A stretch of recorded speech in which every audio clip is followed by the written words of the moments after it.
Hey everybody, it's day 24. I'm gonna be very, very brief, and I'm gonna give you an example of a nonprofit like growth strategy. Give you some suggestions, and then we'll see if we get any questions. Day 24. I got a haircut today, and y'all, I don't like it. It is too low, but anyway. So today, what I think is super important as a follow-up from yesterday, we talked about the things you needed to start a nonprofit. A lot of that is just a mindset shift, that the information, the knowledge, the passion you have, the insight you have, the relationships you have are valuable. That the problems you want to solve are real, affecting real people, and that the benefit that your nonprofit could make is going to have a huge impact. Just like, you know, you can expect hurdles when you start a nonprofit. My kiddos have all kind of done track. And so one of the things that I know is that, like, a hurdle, you just jump over it, right? And so just jump over the problems that your nonprofit or business ventures will face, but that don't mean you don't start them. Okay? So the thing I want to talk about today, we're going to continue some nonprofit strategy. So nonprofit strategy that we talked about yesterday had to do with revenue generation. So I want to talk to you about revenue generation, and this can be applicable across a lot of different business ventures. It doesn't just have to be nonprofit. It could be for profit. It could be whatever, right? You want multiple programs if you're a nonprofit, and not multiple programs, because when you're starting, you need one program. But when you're thinking about scaling, you're gonna need some different layers to your program, to where I call them like a ladder. You're gonna need a ladder. Low entry points that go up the rung to higher levels of engagement, higher levels of impact. And so that's a growth strategy that you can think about. I want to give you an example with a nonprofit here locally, Brother Bills. So Brother Bills initially started West Dallas, and they gave out grocery baskets. I think it was like once a month or something like that. And so it was essentially like a food bank. And so over time, you can see that as like, and people would be lined up to come get these baskets. I'm talking about like 30, 40, 50 minutes, an hour to be in line to get a basket. And over time, Brother Bills had to redo their strategy because funding, right? And impact you want to make in people's lives. Because funders are not looking for you just to be a Band-Aid. Funders are looking for you to bridge the gap. So a Band-Aid, if you got a gunshot wound, food insecurity, housing insecurity is a gunshot wound. And if people that you are serving have a gunshot wound, healthcare, not having access to healthcare is a gunshot wound. If people that you are serving have a gunshot wound, you can't continue to just put a Band-Aid on it. Food insecurity is not going to be it's not going to be disrupted or stopped because you pass out a box at Thanksgiving.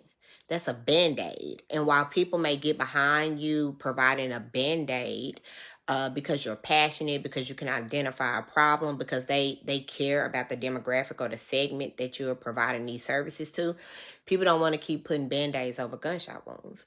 And so essentially your program, your offering, your services are going to have to move away from giving somebody a Band-Aid that's struggling with food insecurity,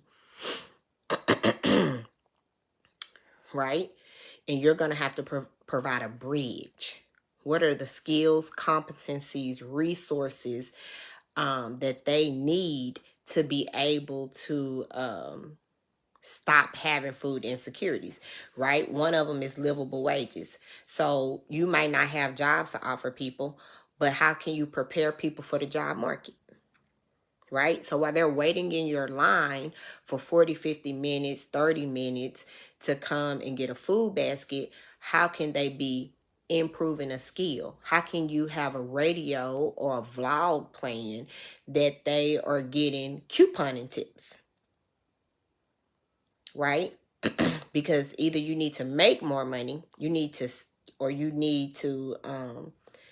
reduce how much you spend to combat food insecurities, right? So one of the things that you need to think about as you're starting to get interested in starting a business or starting a nonprofit is you may start one place with your participants with a Band-Aid, but you got to move over to be a bridge, right? And then eventually, I would like to see people disrupt the entire system, like flip it on it, but that's legislative, that's law, things like that. But so one of the things that I tell people in nonprofit, when you've been a Band-Aid, and you need to scale, is you gotta think about, how do I be a bridge? So if people are waiting on my food basket for 50 minutes, how can I teach them a skill? Couponing, paying off debt. How can I teach them a skill that can prepare them for a promotion at their job? How can I teach them a skill about writing a resume so that they have tools in their toolbox to bridge the gap between where they are now with the food insecurity to where they need to be, to where they can feed and finance their families without so many Band-Aids? So that's what your funders will be looking for in your 2, 3, 4, and 5. So you may start providing a Band-Aid, but you got to think bigger than that. How do we become a bridge? And then essentially it's a framework that I use: Band-Aid to bridge to bomb, because we need to blow up some of these systemic inequities that's disproportionately affecting people of color, poor families, first generation, education, women.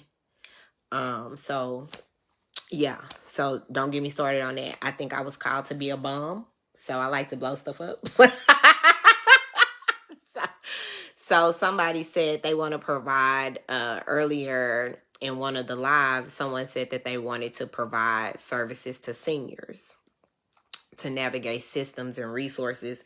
So one of the things that I'll say, like a small strategic shift, because you got to get out of your own head to start. You have to be clear in who you are, who's God called you to be, and that you have something valuable to serve other people. And like any other voice that tells you otherwise is a lie. So sometimes all you need is a leap of faith to start, and then a small strategic step so that you can start to see the impact and reach the people you want. Is you're going to need a program that serves people well, that it may actually be a Band-Aid to start, but then you got to think about the people that this benefits long term, right? So right now, Medicare is got exorbitant amount of fees, and I used to work for Cigna Health Springs, and one of the things that I did was I managed the provider's care for people on Medicare, seniors on Medicare. And one of the ways, my sole purpose for being employed with Cigna Health Springs was to save Cigna Health Springs money. They didn't want doctors providing services to people, because you get a pot of money when you're on Medicare that the government says this is what it should reasonably cost to cover your health expenses. So if a provider manages your care well and you don't tap into that money, that goes back into the pockets of your managed health care provider. And I work for Cigna Health Springs. So whatever your doctor doesn't spend because he manages your care so well, or you manage your own lifestyle well, that went back into Cigna Health Springs pockets. And so my job was to manage the provider's care that was managing the patient's care. So if you're thinking about who may have the means and motives that would be interested in partnering with you to help seniors. You want to think about big agencies like Medicaid, Medicare, health management plans. They want to keep every single dime that the government has allocated for your care. They want to keep it in their pockets. And so by you partnering with them, what might that look like? And of course, they have profits on the brain, but you can have people on the brain and still work with partnerships and be profitable too. So your principles, your philosophy, how you care about people may look different from the people that you partner with, but it's just something to think about with a small strategic shift. From moving from being a part of the band-aid to the bridge to the bomb. Okay. So I think that's what I wanted to share today. A quick nugget. 1 Samuel 12:20-22 says, do not be afraid. If you look at the command, what God says, not what, like, a lot of people talk in the Bible, but God says, do not be afraid over 300 times in the Bible. And so there's a reason for that. God don't waste words. Right? So if he says it, that's the most used phrase in the Bible. Do not be afraid. Be courageous. Have no fear, for I'm with you. Like if he says it the most, is what his people, his children need to hear the most. So just a nugget to each of you as you're thinking about all these ideas that are floating around your head, but you don't know how to start. Start with the word of God. It says, do not be afraid. Over 300 times. The most used phrase in the Bible when God is speaking.